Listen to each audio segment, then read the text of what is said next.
Welcome है एक नए लेक्चर इस मैग्नेटिक्स वाले चैप्टर।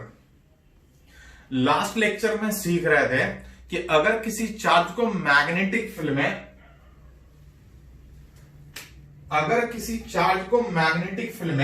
अगर मैग्नेटिक फील्ड के डायरेक्शन में या मैग्नेटिक फील्ड के अपोजिट डायरेक्शन में फेंके तो देख रहे थे कि चार्ज पे कोई फोर्स नहीं लग रहा था। चार्ज उस रीजन में सेम स्पीड से अनडिवाइड पास कर रहा है।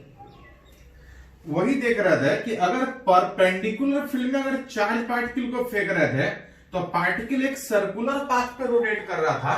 चाहे पूरे रीजन में फील्ड हो या आधे रीजन में, पार्टिकल सर्किल में ही मूव करने का कोशिश करेगा।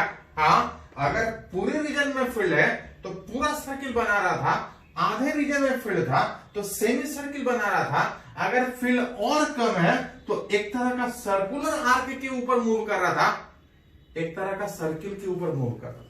हाँ, पहले भले ही पूरा सर्किल बने चाहे ना बने। तो लास्ट क्लास में कुछ न्यूमेरिकल बात किए थे परपेंडिकुलर मैग्नेटिक फील्ड, क्योंकि इस केस में तो ज्यादा कुछ था ही नहीं कि अनडिवाइडेड पास कर रहा था।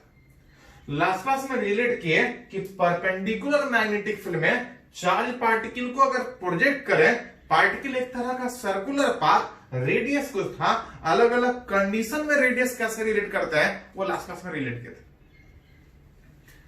उसी में अगर कुछ और आगे अगर बढ़े तो आज हम लोग रिलेट करना चाह रहे हैं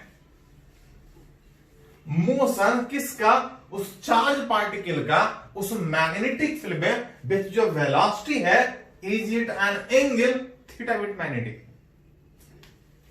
मैग्नेटिक फील्ड के डायरेक्शन में सीखे थे, परपेंडिकुलर में सीखे कि पार्टिकल का पाथ सर्कुलर था।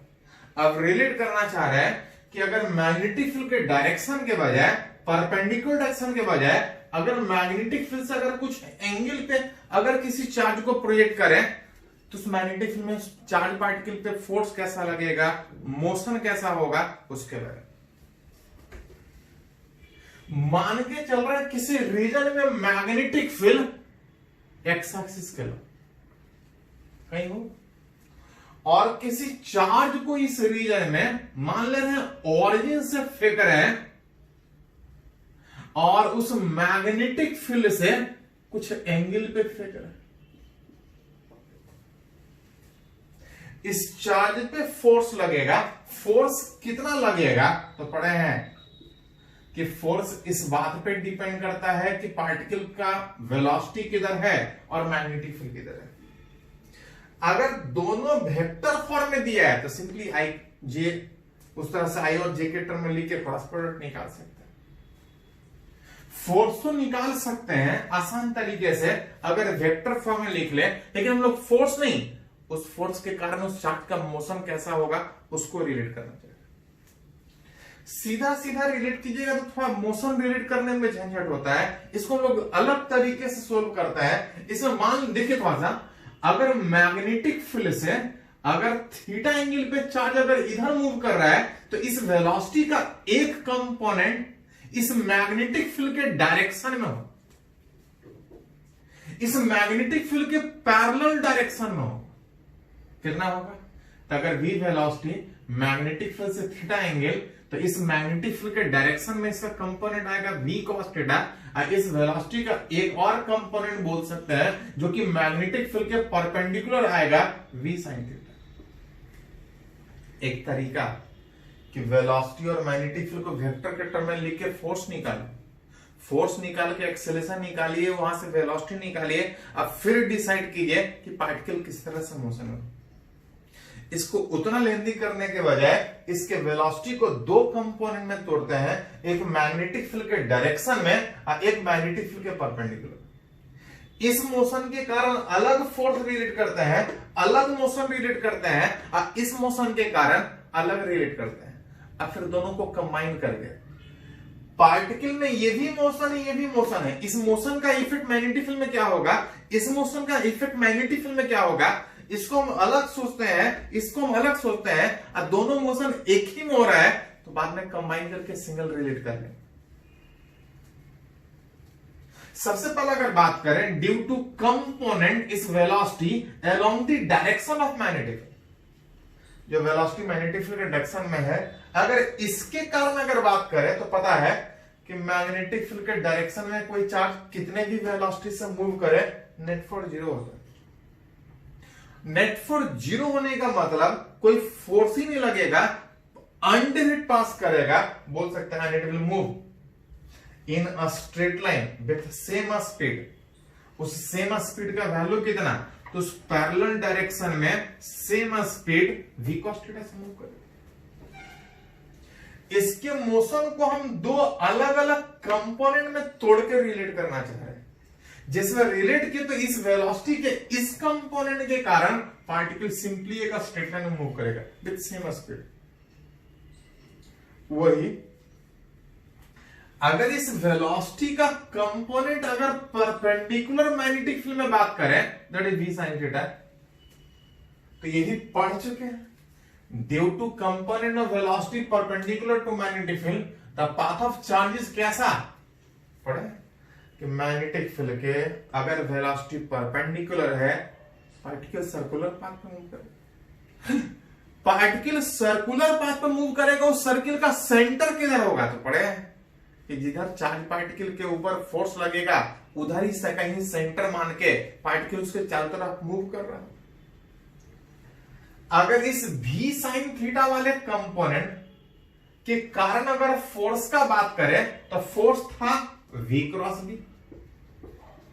v के तरफ कर्ल को रख के b के तरफ रोटेट करेंगे, v ऊपर है b आगे है, v के तरफ कर्ल को रख के इस तरह से मैग्नेटिक फील्ड की तरफ रोटेट करेंगे। थंब इनसाइड जा रहा है, थंब इनसाइड जाने का मतलब कि अगर पार्टिकल को ऐसा फेंके, मैग्नेटिक फील्ड इधर है, मैग्नेटिक फोर्स अंदर की ओर लगेगा।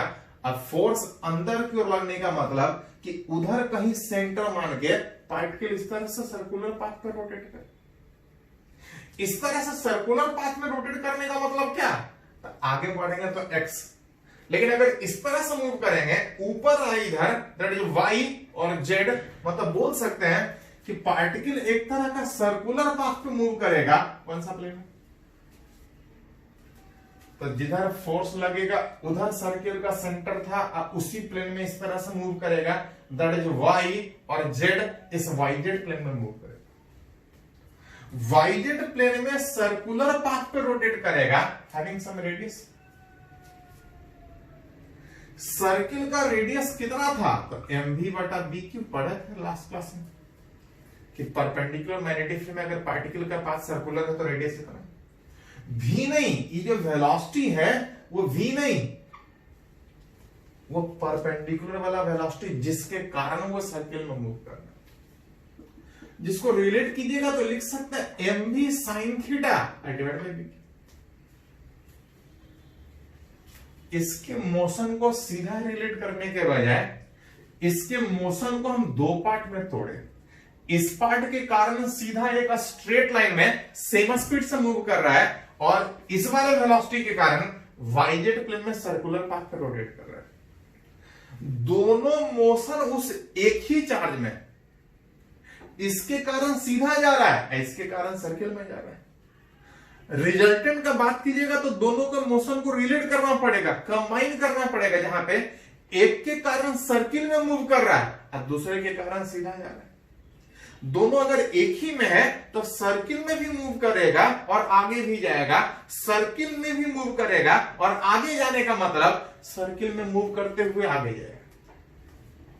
दैट इज एक स्प्रिंग की तरह से वो लगातार सर्किल में भी मूव करेगा और आगे भी बढ़ते रहेगा, जिसको आप एक तरह का हेलिकल पाथ बोल सकते हैं कि सर्किल में भी मूव कर रहा है और लगातार आगे बढ़ रहा है। अगर दोनों मोशन एक ही में हो रहा है, अगर दोनों को कंबाइन कीजिएगा, hence resultant motion of charge is, आप बोल सकते हैं, is helical path, is helical particle. जो रिजल्टेंट मोशन है सर्किल में भी मूव कर रहा है, आगे भी जा रहा है, is in helical path, is in helical path उस हेलिकल पाथ कौन सा प्लेन में, तो देख रहे थे helical path in YZ plane and moves, लगातार आगे बढ़ रहा है। लगातार जो आगे बढ़ रहा है इसको हम बोलते हैं पिच। वो लगातार आगे बढ़ रहा है। जो लगातार आगे बढ़ रहा है, कितना लगातार आगे बढ़ रहा है उसको हम लोग पिच बोलते हैं। लगातार सेम स्पीड से आगे बढ़ रहा था, हैविंग यूनिफॉर्म पिच, बराबर तरीके से लगातार आगे बढ़ेगा। विथ यूनिफॉर्म पिच, पिच का वैल्यू कितना होगा, तो लगातार आगे बढ़ रहा था। पिच का मतलब आप बोल सकते हैं कि लगातार जो आगे बढ़ रहा है वो कितना आगे बढ़ रहा है। यहां पे थोड़ा सा रिलेट कर लीजिए एक करके। विथ यूनिफॉर्म पिच, जिसमें हैविंग रेडियस तो वही हो जाएगा जो यहां पे निकाले थे, which m v perpendicular by B Q, which m v sine theta divide by B Q.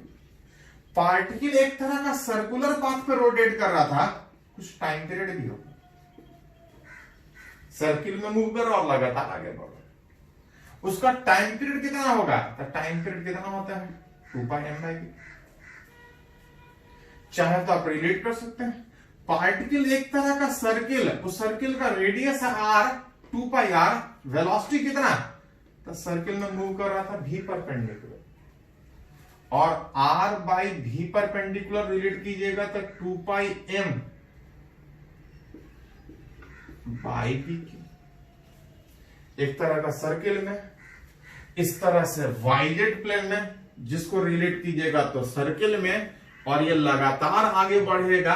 ये जो लगातार आगे बढ़ रहा है बराबर तरीके से आगे बढ़ेगा, और जितना आगे बढ़ता है इसको हम लोग पिच बोलते हैं। तो बहुत बार तो पूछा जाता है कि what is pitch.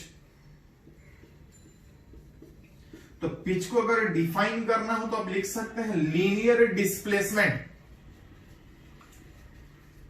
In one rotation.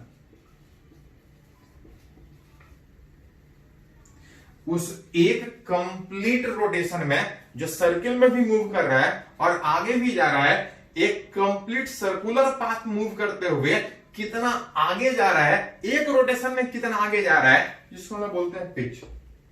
Uniform तरीके से आगे जा रहा है क्योंकि स्पीड आगे बढ़ने का सेम, एक यूनिफॉर्म तरीके से आगे बढ़ रहा है सेम स्पीड से, यूनिफॉर्म पिच होगा। पूछा जाता है उस पिच का वैल्यू कितना होगा, तो आगे क्यों जाएगा, उस पैरेलल के कारण। कितना आगे जाएगा, एक रोटेशन में जितना समय लगेगा। उस भी पैरेलल का वैल्यू कितना है जिसके कारण आगे जा रहा है, भी cos थीटा। कितने देर में, एक कंप्लीट रोटेशन। कंप्लीट रोटेशन का टाइम कितना है, यहां से रिलेट कर सकते हैं।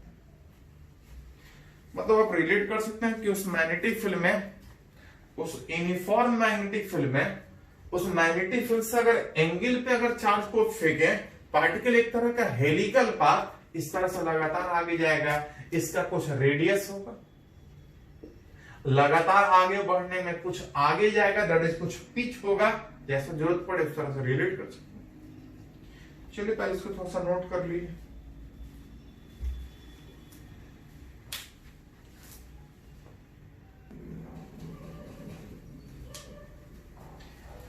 तो अभी हम लोग रिलेट किए कि अगर किसी रीजन में मैग्नेटिक फील्ड है, अलग अलग डायरेक्शन में चार्ज को फेंकेंगे, फोर्स कैसे रिलेट होगा, पाथ उस पार्टिकल का कैसा होगा, अलग अलग कंडीशन में रिलेट। अभी तक हम लोग बात की कि मैग्नेटिक फील्ड में फेंकने के बाद पाथ कैसा होगा। इससे पहले इलेक्ट्रोस्टैट में पढ़े थे कि अगर किसी रीजन में इलेक्ट्रिक फील्ड है, अगर उसमें अगर कोई चार्ज है तो फोर्स कैसा लगेगा, जरूरत पड़े तो मोशन रिलेट करते थे।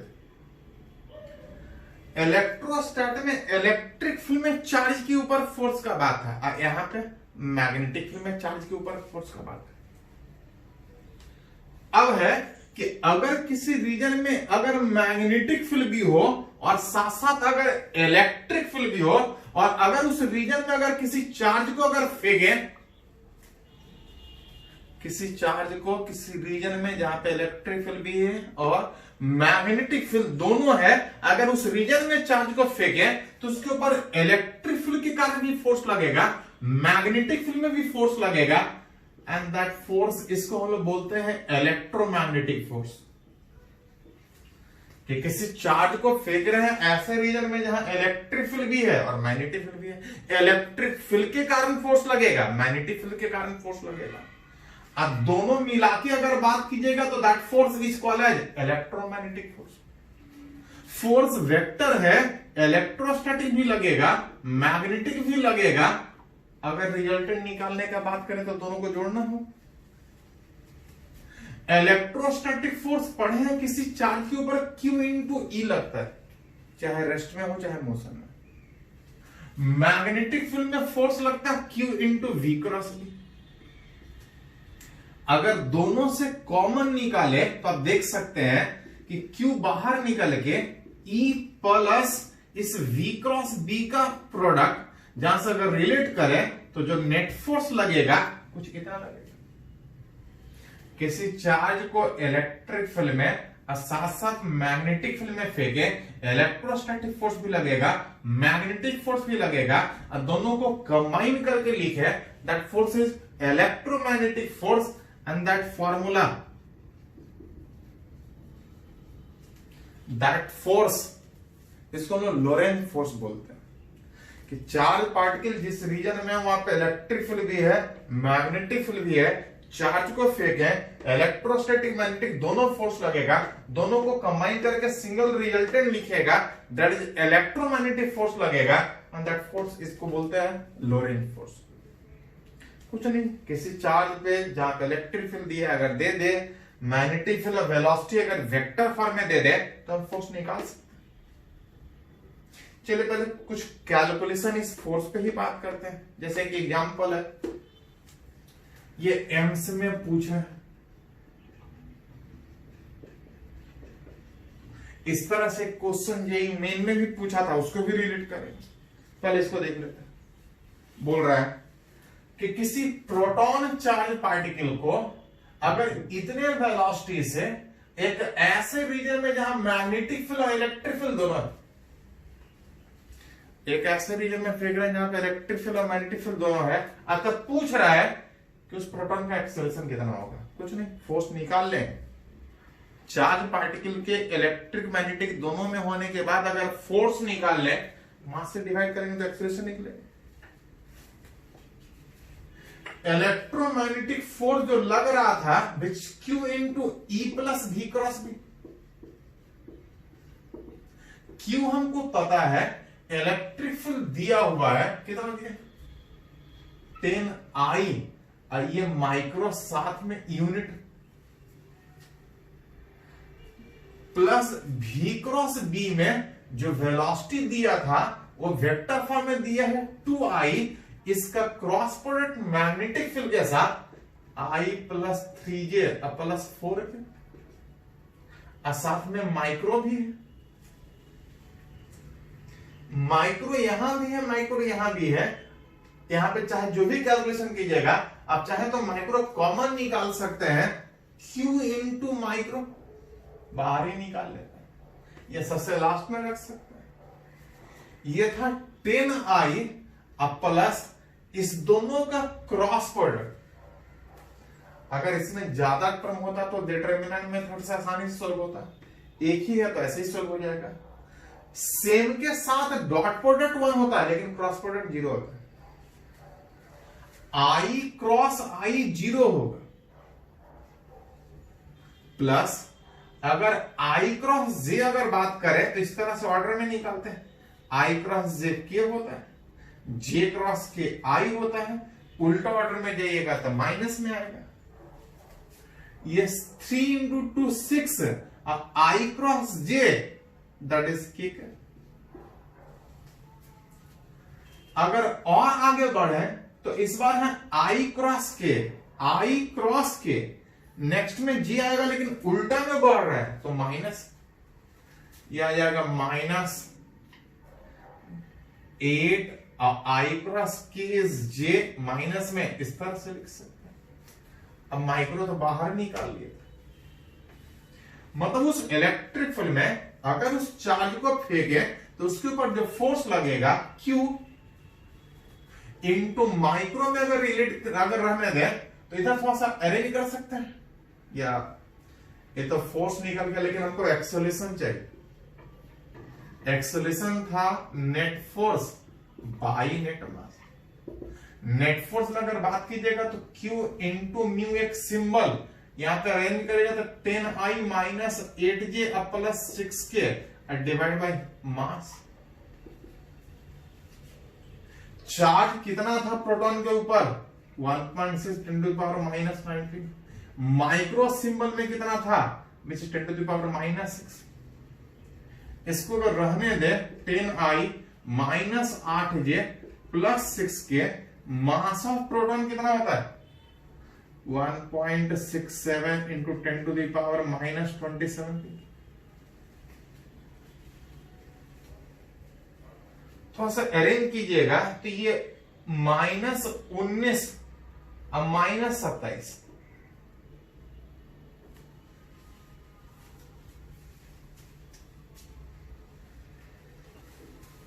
माइनस 19 बाई माइनस 19 अच्छे भी था, माइनस 25 और 27, तो माइनस में ये 25 कट के ये माइनस 2 बचेगा।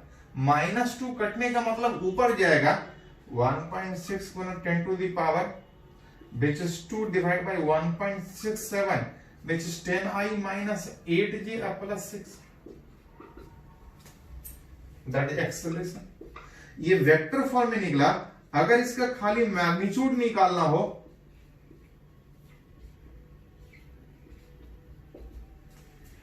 तो मैग्नीट्यूड में निकाल सकते हैं under root 10 square plus minus 8 square plus 6 square. ये 100 होगा, ये भी 100 होगा, 100 200 होगा, 200 में 10 बाहर निकल जाएगा और रूट 2 बचेगा, जिसको लिखे 1.6 रूट 2 डिवाइड बाई 1.67 और 10 टू द पावर 2 पहले से था, यहाँ पे 10 और बाहर निकलेगा into 10 to the power 3 acceleration था मीटर पर सेकंड। ऑब्जेक्टिव वाले क्वेश्चन में इतना सॉल्व करने के बजाय आप अप्रोक्सीमेट में डाटा चेक कर लीजिए, ये कौन सा अप्रोक्सीमेट में वैल्यू आ रहा है। तो चार्ज दिया था, इलेक्ट्रिक फील्ड दिया था, वेलोसिटी उस मैग्नेटिक फील्ड में दिया था, फोर्स निकाल सकते हैं। अगर फोर्स निकल चुका है एक्सेलरेशन रिलेट कर सकते हैं। चलिए इसको पहले नोट कीजिए थोड़ा सा।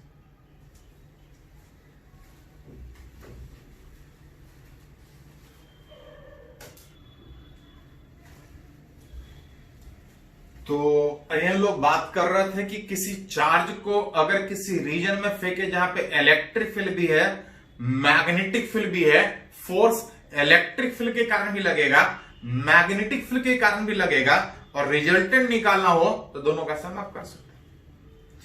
उसी से रिलेटेड कुछ न्यूमेरिकल बात करें, जैसे यहां पे एक एग्जांपल है, ये जेईई मेन में पूछा हुआ है, बोल रहा है कि अगर किसी चार्ज को अगर किसी रीजन में अगर फेंकें, अगर इतने वेलोसिटी से जहां पे इलेक्ट्रिक फील्ड भी है और मैग्नेटिक फील्ड भी है, तो पूछा जा रहा है कि जो फोर्स पार्टिकल पे लगेगा उसका सिर्फ वाई कंपोनेंट पूछा जा रहा है, कुछ नहीं। फोर्स निकाल लेंगे, कुछ एक्स कंपोनेंट, कुछ वाई कंपोनेंट, कुछ जेड कंपोनेंट आएगा, जिसमें हमसे सिर्फ वाई कंपोनेंट पूछा है। किसी रीजन में चार्ज को फेंक रहे हैं, इलेक्ट्रिक फील्ड भी और मैग्नेटिक फील्ड भी है, जो फोर्स लग रहा था वो कुछ ऐसा था। जहां से अगर रिलेट करें तो चार्ज क्यू इलेक्ट्रिक फील्ड दिया था कुछ इतना था 3I plus J plus 2K, अब प्लस इस वेलोसिटी का अगर बात करें तो दिया है which is 3I plus 4J plus K, इसका क्रॉस प्रोडक्ट इस I plus 2J minus 3K। अतः आपसे पूछ रहा नेट फोर्स, जिसमें हमको सबसे पहले निकालना होगा इस V क्रॉस B का वैल्यू। अगर v क्रॉस b अगर निकाल ले तो आसानी से मेरा फोर्स निकल जाएगा। तो इसमें ऐसा करते हैं कि नेट फोर्स सीधा निकालने के बजाय, क्योंकि ये क्रॉस प्रोडक्ट है, सिंपल नहीं है, डॉट प्रोडक्ट तो आसानी से निकल जाता है, एक करके तोड़ना पड़ेगा। उससे पहले आप चाहें तो पहले ही v क्रॉस b निकाल लीजिए। अगर पहले ही v क्रॉस b निकालने का बात करें तो v वेक्टर फॉर्म में दिया है, b भी वेक्टर फॉर्म है, जिसका वैल्यू आप आसानी से डिटरमिनेंट मेथड से निकाल सकते हैं। जब आप v क्रॉस b करते हैं तो b का कंपोनेंट पहले विच इज 3 4 1, अब b का बाद में 1 2 और -3 अरेंज कीजिएगा। तो सबसे पहला i वाला कंपोनेंट जब इसको कंसीडर करते हैं तो इसके कॉलम इसके रो वाला को छोड़ देते हैं, और जो बाकी सेकेंड ऑर्डर में डिटरमिनेंट बचा 4 इंटू -3 विच है -12, -12 -2 -14। दूसरा वाला अल्टरनेट साइन में -j कितना होगा, जब इसको कंसीडर कीजिएगा तो इसके कॉलम है इसके रो वाला को छोड़ना पड़ेगा, ये -3 इंटू 3 -9, अब -1 -10 के बजाय वो +10 आएगा। साथ साथ जब k वाला कंसीडर कीजिएगा तो ये कॉलम ये रो रहेगा 6 - 4 विच इज 2। सीधा तोड़ने में दिक्कत आएगा, पहले ही v क्रॉस भी तोड़ लीजिए। उस पार्टिकल पे जो नेट फोर्स आने का बात था q into E plus v cross b आ रहा था, जहां से रिलेट कर रहे थे, तो इलेक्ट्रिक फील्ड हमको दिया था 3i + j + 2k, और हम v क्रॉस b निकाल चुके हैं -14i + 10j + 2k कैप। अगर थोड़ा और अरेंज कीजिएगा तो x वाला कंपोनेंट में -11i, j वाला कंपोनेंट में 10 प्लस j है 11j कैप, आई आ जाएगा 4k कैप। जिसमें हमसे फोर्स नहीं पूछा था, हमसे पूछा था फोर्स का y कंपोनेंट। फोर्स का y कंपोनेंट बात कीजिएगा तो कितना आएगा 11 क्यों, दैट इज जो आंसर होगा। आप रिलेट कर सकते हैं। नेट फोर्स बोलता या पिछले वाले क्वेश्चन में एक्सेलेरेशन निकाले थे, अगर मास देता तो मास से डिवाइड करके एक्सेलेरेशन का बात करते। जैसा जरूरत पड़े उस तरह से रिलेट कर सकते हैं। चलो एक और एग्जांपल यहाँ पे है, ये आईआईटी में पूछा था, पहले कभी पूछा है, देखिए थोड़ा सा अच्छा क्वेश्चन है। बोल रहा है किसी रीजन में इलेक्ट्रिक फील्ड भी है और मैग्नेटिक फील्ड भी है, और एक चार्ज को P पॉइंट से इस इलेक्ट्रिक फील्ड मैग्नेटिक फील्ड में फेंक रहे हैं, यहां से आगे बढ़ रहा है, और यहां से इन किया था v वेलोसिटी से, लेकिन जो बाहर निकल रहा है विच इज 2v वेलोसिटी से। अगर वेक्टर फॉर्म में लिखने का बात करें तो वेलोसिटी x में था, आइए velocity final which is y में दिख रहा है विच इज 2v -j का। उस इलेक्ट्रिक मैग्नेटिक फील्ड वाले रीजन में चार्ज को v वेलोसिटी से इंटर करवाए हैं, लेकिन ये जो बाहर निकल रहा है 2v से बाहर निकल रहा है, लेकिन किसी और डायरेक्शन में। Charges moves under electromagnetic field as shown in figure. अतः पूछ रहा है कि अगर ऐसा है तो उस इलेक्ट्रिक फील्ड का वैल्यू कितना है। डायरेक्शन इलेक्ट्रिक फील्ड का दे दिया है, मैग्नीट्यूड आप रिलेट कर सकते हैं, और साथ साथ पूछ रहा है rate of doing work done, that is power electric field and magnetic field का इस P और Q पे। जहां से इन किया और जहां से बाहर निकल रहा है उस जगह पर rate of work done, that is power पूछ रहा है, power supplied by electric and magnetic field, उस दो जगह पे, सब जगह नहीं निकालना, दो जगह पे निकालना। एक करके बात करें तो इनिशियल वेलोसिटी दिया है और फाइनल वेलोसिटी पूछ दिया है, इनिशियल भी दिया और फाइनल भी दिया है। अब पूछ इलेक्ट्रिक फील्ड रहा है। एक इक्वेशन याद कीजिए, 11th में पढ़े थे,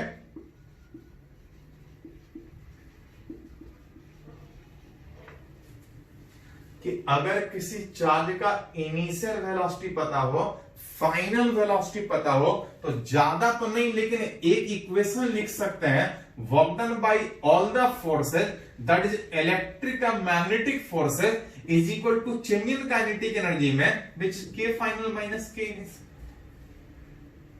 अगर वेलोसिटी इनिशियल और फाइनल पता है मतलब काइनेटिक एनर्जी में चेंज पता है, आपको उसे रिलेट करना हो तो एक इक्वेशन लिख सकते हैं।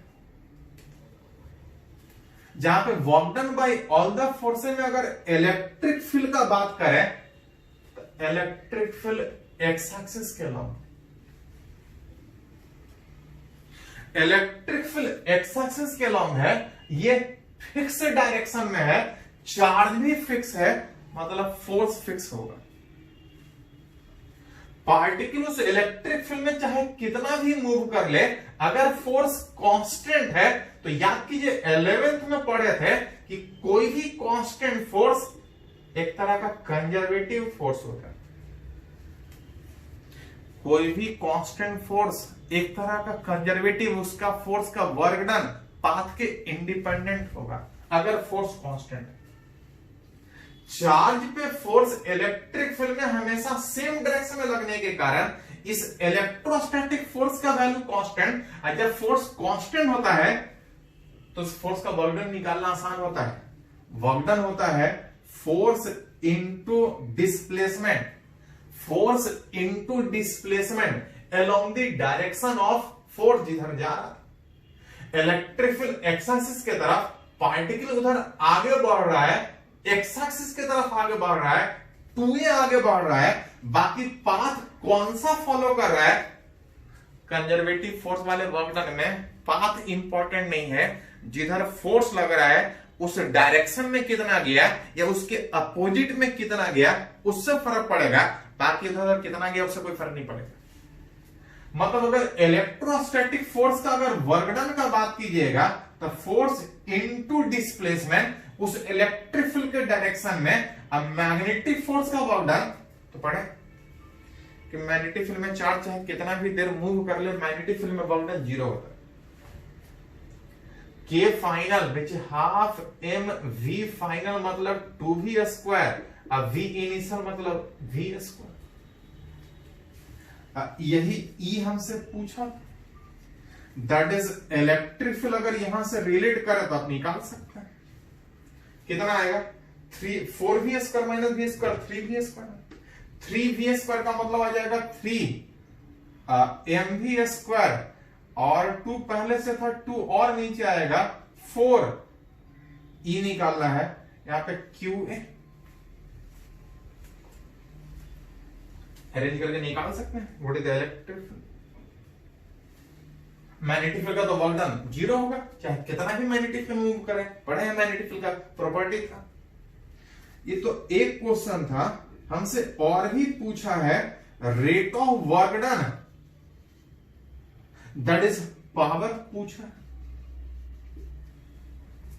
जिसमें अगर रिलेट करें तो बाई मैग्नेटिक फील्ड,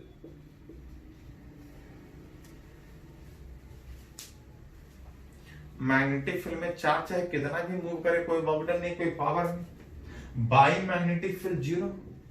अगर बाई इलेक्ट्रिक फील्ड अगर बात करें,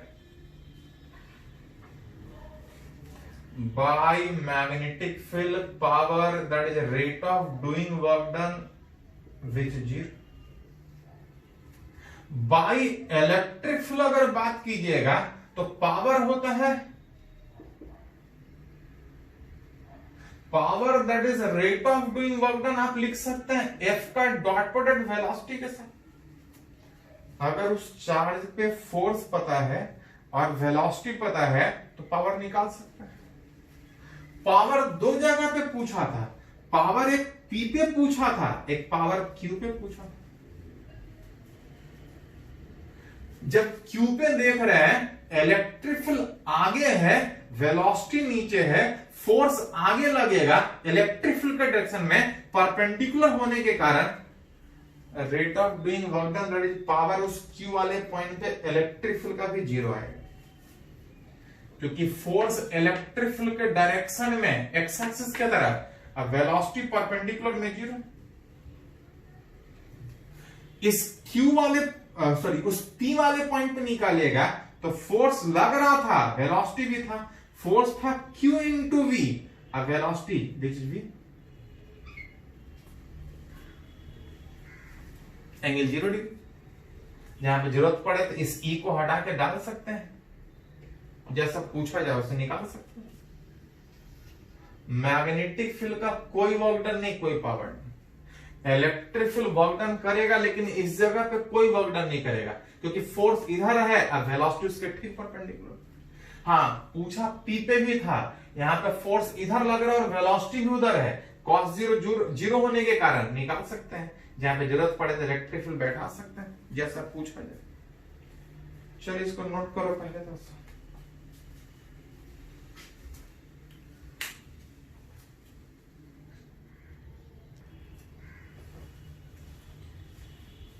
तो अभी हम लोग बात कर रहे थे कि अगर किसी रीजन में इलेक्ट्रिक फील्ड भी है, मैग्नेटिक फील्ड भी है, अगर चार्ज को प्रोजेक्ट करे तो फोर्स कैसा लगेगा।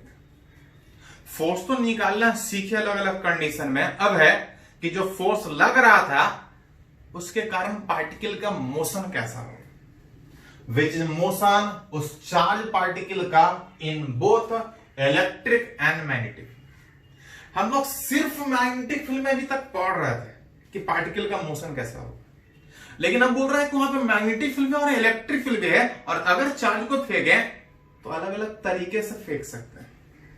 जो इलेक्ट्रिक फील्ड और मैग्नेटिक फील्ड है वो एक ही डायरेक्शन में हो सकता है, अपोजिट में हो सकता है, परपेंडिकुलर हो सकता है, एंगल पे हो सकता है, और चार्ज को अलग अलग डायरेक्शन में फेंक सकता है।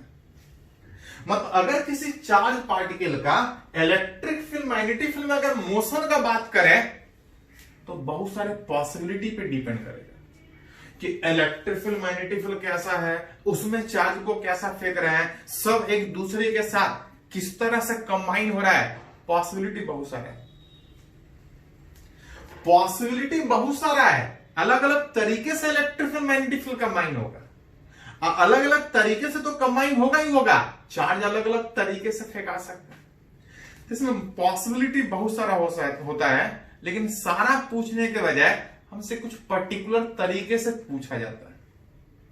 तो हम लोग इसमें सारा बात करने के बजाय, क्योंकि सारा पूछा नहीं जाता है, हाँ जरूरत पड़े तो आप सोच सकते हैं कि चाहे फील्ड कैसा भी दे, अगर हम फोर्स निकालने आता है, जो सीखे थोड़ा देर पहले कि फोर्स कैसे निकालते हैं, फोर्स पता है, एक्सेलरेशन निकाल सकते हैं, वेलोसिटी निकाल सकते हैं, उसका मोशन रिलेट कर सकते हैं कि कैसे। लेकिन जनरली सारा पूछने के बजाय कुछ पर्टिकुलर केस पूछता है,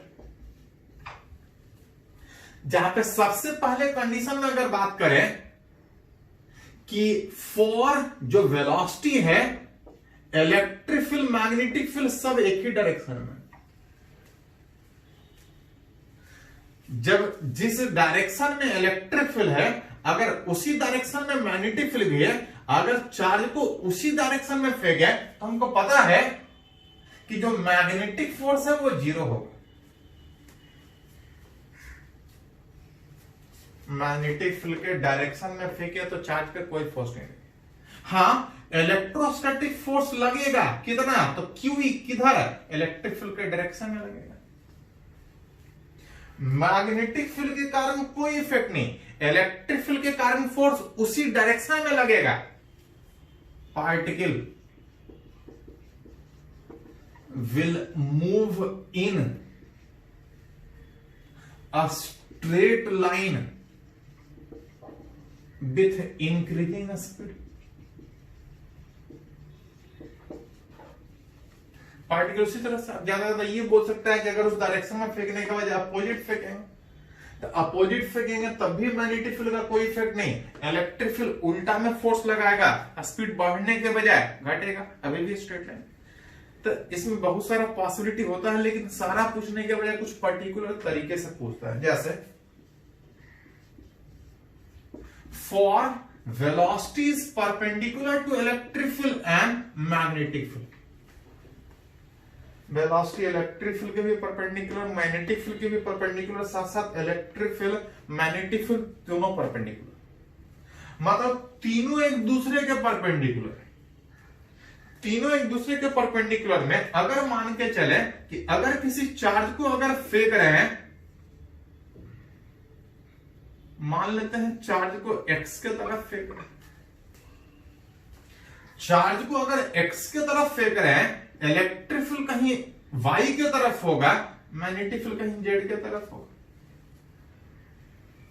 इलेक्ट्रिक फील्ड अगर x के तरफ है तो इलेक्ट्रोस्टैटिक फोर्स ऊपर लगेगा, अब मैग्नेटिक फोर्स, तो मैग्नेटिक फोर्स लगता है v क्रॉस b, v इधर, अब b बाहर में, v क्रॉस b फोर्स नीचे लगेगा।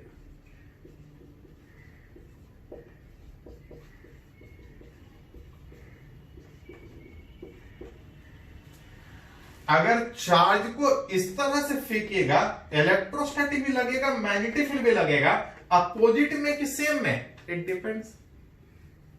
इलेक्ट्रिक फील्ड ऊपर के वजह नीचे हो जाए तो सेम डायरेक्शन में हो जाएगा। इसमें पॉसिबिलिटी बहुत सारा है, सारा नहीं पूछता। हाँ, ये वाला हमेशा पूछता है कि अगर किसी रीजन में इलेक्ट्रिक फील्ड भी है, मैग्नेटिक फील्ड भी है, और चार्ज को इस तरह से फेंक रहे हैं कि नेट फोर्स 0 हो जाए, ये हमेशा पूछता है। चार्ज को इलेक्ट्रिक फील्ड मैग्नेटिक फील्ड में दोनों में फेंक रहे हैं, इलेक्ट्रोस्टैटिक भी फोर्स लगेगा, मैग्नेटिक भी फोर्स लगेगा, लेकिन बोल रहा है इस तरह से फेंकना है कि नेट फोर्स 0 होना चाहिए। नेट फोर्स 0 होने का मतलब, इसको उधर लेके जाइएगा तो आ जाएगा E बराबर माइनस V क्रॉस B, या इसको अगर लिखिएगा तो आप लिख सकते हैं B क्रॉस B। कभी कभी तो इतना ही रहता है रिलेट करने के लिए। एंड अगर बाई मैग्नीट्यूड अगर लिखा जाए तो B क्रॉस B का मैग्नीट्यूड में B भी साइन, अगर सारा एक दूसरे से परपेंडिकुलर है, साइन 90, जिसको अगर रिलेट कीजिएगा तो B बराबर E बाई B।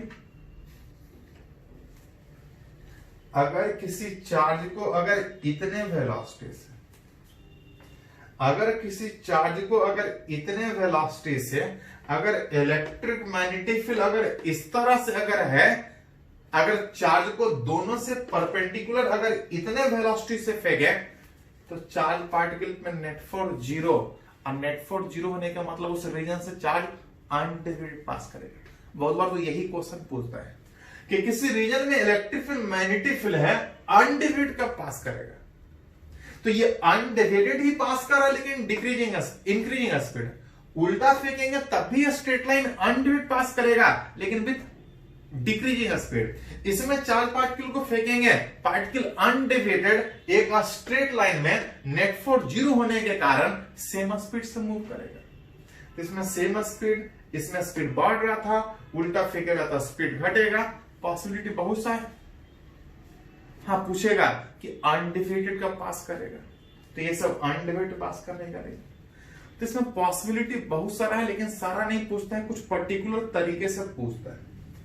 जैसे एक अगर और कंडीशन में बात करें कि फॉर इलेक्ट्रिक फील्ड और मैग्नेटिक फील्ड एक दूसरे के पैरेलल है विथ जो वेलोसिटी है इज परपेंडिकुलर टू इलेक्ट्रिक। अगर किसी रीजन में अगर electric field magnetic field parallel है और चार्ज को उस इलेक्ट्रिक फील्ड मैग्नेटिक फील्ड में अगर उसके ठीक परपेंडिकुलर फेंक रहा है, पॉसिबिलिटी बहुत सारा है। अगर इसके परपेंडिकुलर फेंकें तो इलेक्ट्रिक फील्ड के कारण आगे जाना चाहेगा, अब मैग्नेटिक फील्ड के कारण, परपेंडिकुलर मैग्नेटिक फील्ड के कारण एक सर्किल में मूव करने का कोशिश करेगा। दोनों को अगर अलग अलग रिलेट करें तो ड्यू टू मैग्नेटिक फील्ड, अगर इसको एक्सिस के टर्म में लिखें, ये एक्स एक्सिस, ये वाई एक्सिस,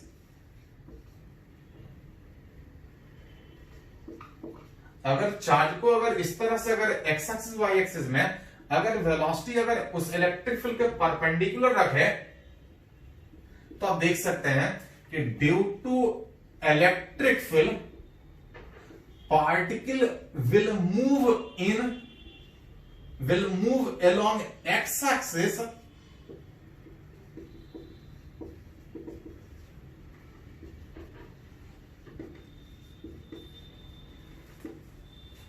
अगर इलेक्ट्रिक फील्ड इस तरह से अगर चार्ज को इधर भी फेंके तो उससे कोई फर्क नहीं पड़ेगा, फोर्स इधर, पार्टिकल इस डायरेक्शन में इंक्रीजिंग स्पीड से मूव करेगा एक स्ट्रेट लाइन में।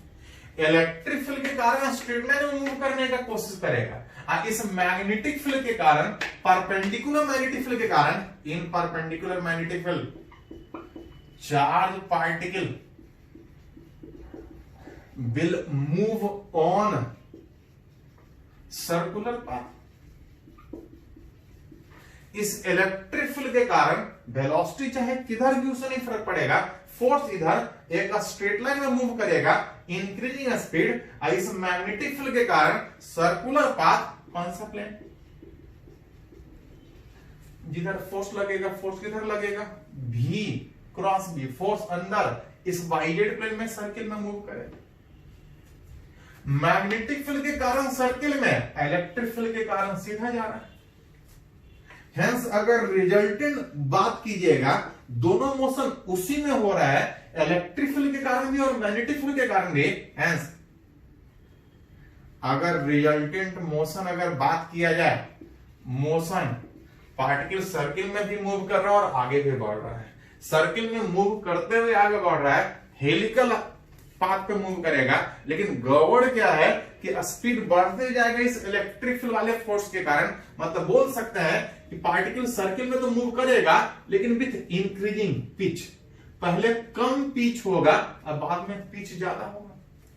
पहले कम स्पीड इस डायरेक्शन में था, धीरे धीरे इलेक्ट्रिक फील्ड के कारण स्पीड बढ़ते जाएगा। मतलब बोल सकते हैं resultant motion is helical with non-uniform pitch, helical in wided plane, helical in wided plane with non-uniform pitch along x-axis। Magnetic field के कारण वो सर्किल में मूव करेगा, लेकिन लगातार इलेक्ट्रिक फील्ड के फोर्स के कारण लगातार एक्स एक्सिस की तरफ बढ़ रहा था with increasing speed with non uniform pitch along x axis. तो इस तरह से अलग अलग तरीके से electric field magnetic field combine हो सकता है। वेलोसिटी कुछ एंगल पे होगा, परपेंडिकुलर होगा, कहीं इधर भी हो सकता है।